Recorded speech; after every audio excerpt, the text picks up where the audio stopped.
আসসালামু আলাইকুম বন্ধুরা, কেমন আছো সবাই? আলহামদুলিল্লাহ, আমিও ভালো আছি আল্লাহর রহমতে। আশা করি তোমরা সবাই ভালো আছো। মনের কথা বললেই সমস্যার সমাধান হয়ে যায়, আর যদি মনের কথা খুলে না বলেন তাহলে দূরত্ব আরও বেড়ে যায়।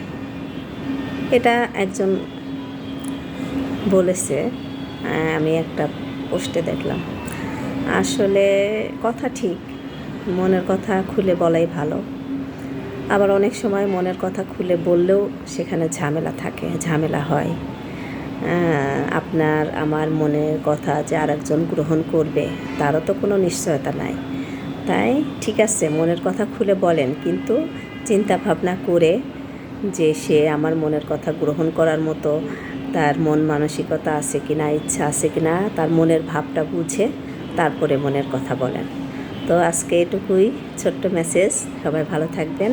আল্লাহ হাফেজ।